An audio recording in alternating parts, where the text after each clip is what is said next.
Assalamualaikum warahmatullahi wabarakatuh. Apa kabar sobat Sobter semuanya? Semoga kalian semua dalam keadaan sehat jasmani dan rohani, tidak kekurangan satu apapun. Oke, Mimin akan lanjutkan cerita Yecennya. Tapi seperti biasa, tolong dibantu tekan tombol like dan berkomentar juga. Terima kasih sesudah dan sebelumnya. Selasa, tanggal 17 Oktober tahun 2023. Pilihan terbaik, bab 6706 sampai bab 6710. Saat ini, Aman Ramovic, yang sudah berusia 50-an, mengenakan setelan jas kelas atas yang sangat bagus, dengan gaya rambut yang sangat rapi, dan dengan sosok yang terawat. Tidak ada jejak orang paruh baya atau lanjut usia di sana. Kali ini dia tampak seperti berusia sekitar 40 tahun. Saat Antonio melihat Aman Ramovic, sanjungan terukir di wajahnya mafia yang baru saja berjanji akan membunuh Yecen, kini di hadapan Aman Ramovic, seperti seorang cucu yang menantikan permen dari kakeknya. Ekspresi Aman Ramovic sangat acuh tak acuh saat ini. Dia memandang Antonio dan berkata dengan sikap sedikit merendahkan, "Antonio, kamu masih di sini menunggu untuk menyambutku sampai larut malam. Terima kasih atas kerja kerasmu." Antonio tersanjung dan buru-buru berkata, "Tuan, Anda sopan sekali, merupakan kehormatan bagi saya, Antonio, dan kehormatan seluruh keluarga Zano untuk melayani Anda." Karena itu, dia buru-buru berkata, "Tuan Aman Ramovic, saya telah meminta seseorang untuk menyiapkan makan malam mewah. Silakan pindah ke ruang perjamuan istana." Aman Ramovic melambaikan tangannya dan berkata dengan tenang, "Tidak masalah apakah ini makan malam atau tidak, saya sudah memakannya di pesawat. Hanya saja ini sudah sangat larut dan saya harus bekerja keras agar Nona Julia dapat menunggu. Aku benar-benar malu." Antonio adalah pria yang baik, dan ketika dia mendengar kata-kata ini, dia secara alami tahu arti kata-kata Aman Ramovic. Padahal, tujuan mendasar mengundang Arman Ramovic ke rumahnya di New York kali ini adalah untuk menikahkan putrinya Julia, yang berusia awal 20-an, dengan Arman Ramovic. Dan sejak Aman Ramovic gagal dalam ambisinya untuk menikahi Helena terakhir kali, dia mendapat pelajaran dari pengalaman pahitnya. Karena status dan latar belakang istimewanya, ia sebenarnya terpinggirkan di seluruh Eropa Barat. Bahkan klub sepak bola miliknya dirampas oleh Inggris atas dasar keadilan. Dalam keadaan seperti itu, pada dasarnya mustahil baginya untuk menikahi seorang putri dari keluarga kerajaan Eropa. Ditambah dengan pecahnya perang lokal di Eropa Timur, situasinya di Eropa Barat semakin sulit. Terlebih lagi, Eropa Barat saat ini semakin sulit bagi Aman Ramovic. Ia dulunya adalah seorang pengusaha sukses yang sering muncul di berita utama media, namun kini ia telah menjadi tikus jalanan yang diserbu semua orang. Di Eropa Barat, setiap hari ada berbagai macam berita yang mengkritik dan menyindirnya di halaman depan.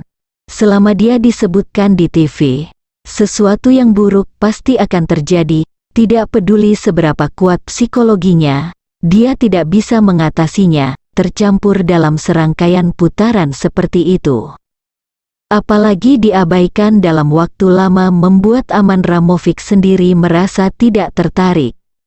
Oleh karena itu, dia memikirkannya dan meninggalkan Eropa Barat dan datang ke Amerika Serikat untuk mengubah hidupnya. Selain itu, Aman Ramovic juga sangat menyadari situasinya saat ini. Seluruh masyarakat Barat tidak terlalu menyambutnya di banyak industri. Meskipun mereka menarik orang untuk berinvestasi, jika dia mengatakan ingin berinvestasi, mereka pasti akan menolaknya di luar pintu. Oleh karena itu, Aman Ramovic berpikir sebaiknya dia datang ke Amerika Serikat untuk sementara waktu mencari tempat yang cocok untuk pensiun, dan pada saat yang sama mencari istri baru sementara yang cocok.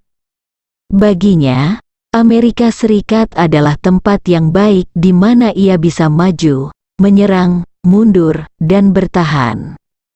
Jika situasi di Eropa Timur masih bisa diatasi, maka saya akan memiliki kesempatan untuk kembali ke Eropa Barat sebagai pengusaha sukses di masa depan. Jika situasi di Eropa Timur semakin buruk, saya mungkin tetap tinggal di Amerika Serikat dan mengandalkan pada miliaran saya untuk pensiun. Justru karena dia mendapat ide inilah dia mulai mencari hubungan kerjasama di Amerika Serikat. Namun setelah ditelusuri, di antara mereka yang memiliki sejumlah energi di Amerika Serikat, kecuali mafia, hampir tidak ada yang mau dekat dengannya. Alasan Antonio bisa menarik perhatiannya adalah karena dia memiliki seorang putri yang cantik. Aman Ramovic telah mengalami banyak pernikahan, namun semuanya berakhir dengan kegagalan. Ia gagal menikahi Helena beberapa waktu lalu, dan ia tidak dapat menemukan wanita yang cocok akhir-akhir ini. Putri Antonio, Julia, masih muda dan cantik, dan Antonio juga menyukainya. Dia memberitahu Aman Ramovic bahwa putrinya sangat mengaguminya. Jika memungkinkan, dia bersedia menikahkan Julia dengannya agar dia merasa cantik, sehangat pedesaan. Jika itu terjadi di masa lalu, Aman Ramovic pasti akan meremehkan putri seorang mafia. Bagaimanapun, dia adalah seorang pengusaha terkenal di dunia, dan mafia itu kotor dan bau di matanya. Menikahi gadis dari keluarga mafia berarti menurunkan status Anda. Namun, situasi saat ini istimewa.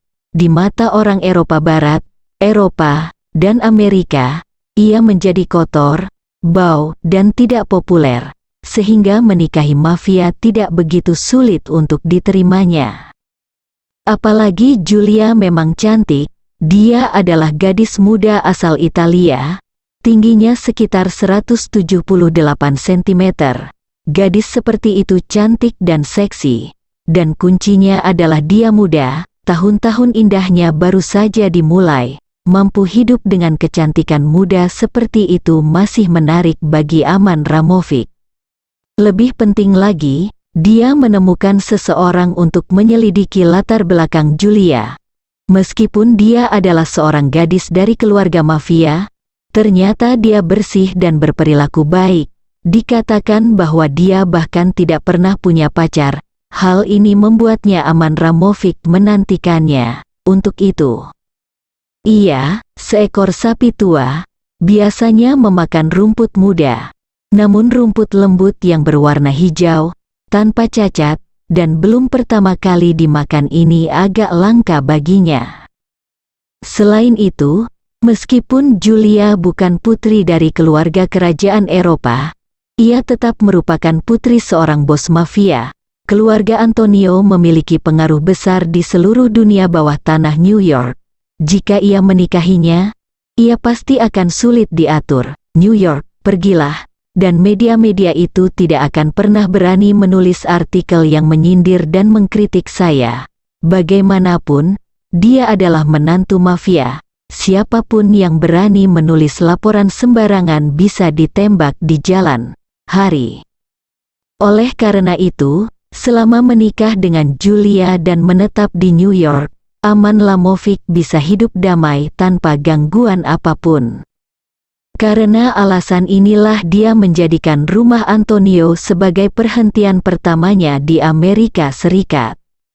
Yang dia rencanakan adalah selama dia dan Julia menyepakati tanggal pertunangan dan pernikahan, dia akan membeli sebuah rumah besar di Long Island untuk ditinggali terlebih dahulu, lalu menikah dengan Julia, lalu bersantai sebentar. Pemikiran Antonio juga sangat sederhana. Tempat seperti Amerika bukanlah Meksiko atau Kolombia. dunia bawah tanah sendiri tidak bisa menjadi arus utama. Oleh karena itu, jika dia bergabung dengan dunia bawah tanah di Amerika, batas atasnya sebenarnya sangat rendah. Meskipun Washington menutup mata terhadap mafia, premisnya adalah bahwa mafia tidak bisa menjadi terlalu kuat.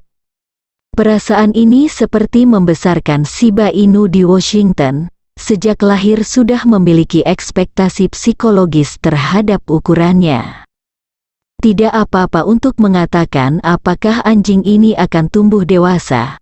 Begitu anjing ini tumbuh menjadi Akita, Washington tidak hanya akan membunuhnya hidup-hidup untuk diambil dagingnya, tetapi setidaknya akan memotongnya hidup-hidup dari Akita menjadi Shiba Inu. Jika berani berkembang lebih jauh, lalu dipotong lagi. Oh ya, rangkanya itu Shiba Inu, kalaupun mau jadi gajah harus dipotong.